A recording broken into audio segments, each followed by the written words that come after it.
Elias Mercer stood in silence as the screen went dark. No alarms, no system failure, no follow-up message, only silence. Dr. Naomi Voss remained in the room, still watching the terminal as if she was listening to something beneath it. Finally, Elias spoke. "What is Phase 2? Voss didn't answer immediately, and when she finally did, her voice was lower than before. "Phase 2 is not a place you go. It's a condition you cannot reverse." Elias narrowed his eyes. "That's not an answer." "It is," she replied. "You're just asking the wrong kind of question." A pause. Then she added, "You still think consciousness belongs to the body." Elias felt a cold shift in his chest because the sentence didn't feel philosophical, it felt operational, as if it had consequences. Voss turned back to the terminal, and the screen lit up again, but this time it was not files. It was structure, a vertical system layered like reality itself, stacked as if existence was being treated like a machine. At the bottom, physical world. Above it, sleep state reconstruction. Above that, Phase 1, synthetic dream environment. And then a layer that refused to stabilize, changing as Elias looked at it, sometimes reading Phase 2. Elias stepped closer and said quietly, "There are more layers." "Yes," Voss replied. "How many?" She hesitated, then said, "Enough to separate origin from outcome." That word stayed in the air. Origin. Elias repeated it internally, and something about it felt deliberate, not scientific, but foundational. That night, Elias stayed inside the facility and did not go home because he didn't trust sleep anymore. But at exactly 2:13 a.m., every monitor in the facility flickered in perfect synchronization. And then Elias was inside the station again, except this time it was wrong because it was populated. People moved through it like a functioning system. No panic, no confusion, no awareness of him. Elias stepped forward. "Can anyone hear me?" No reaction. He reached out and touched a passing figure, and the person walked straight through him as if they were not part of the same physical rules. Then the voice returned.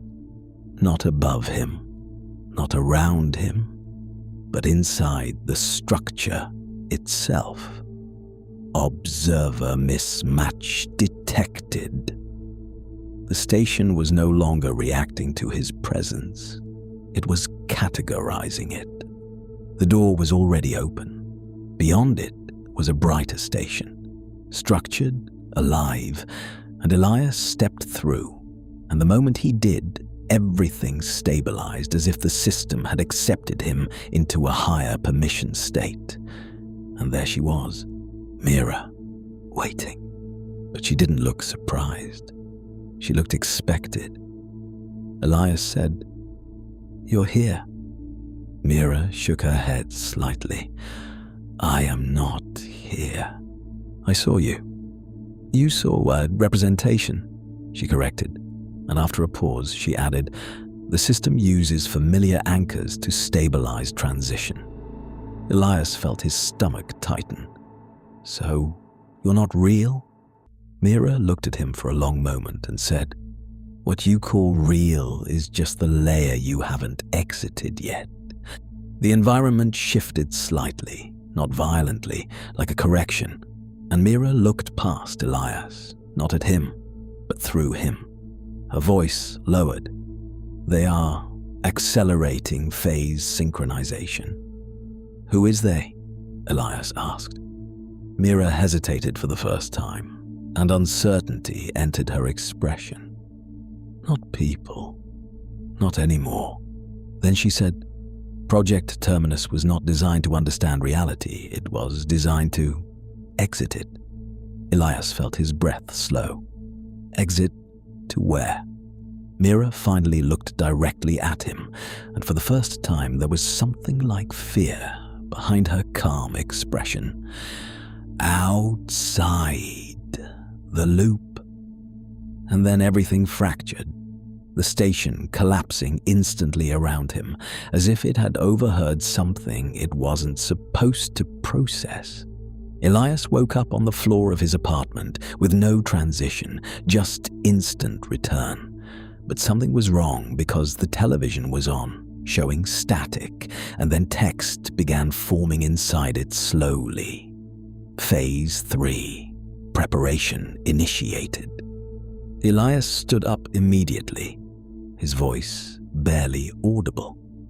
There are only 2 phases. The screen flickered and responded. Incorrect assumption. A pause.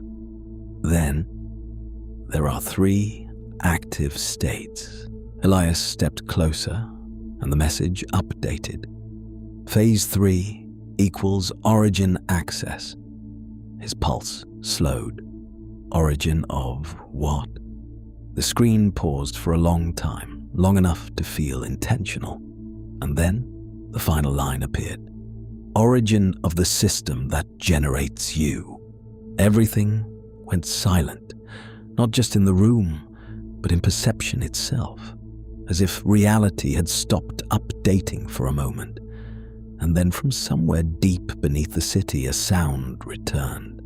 A train horn, but it was no longer approaching. It was arriving. The screen cut to black, but before it fully faded, one last message appeared. Project Terminus will complete reconstruction in Phase 3. Then, all subjects will be reintegrated into source field. And finally, remember, there was never a beginning,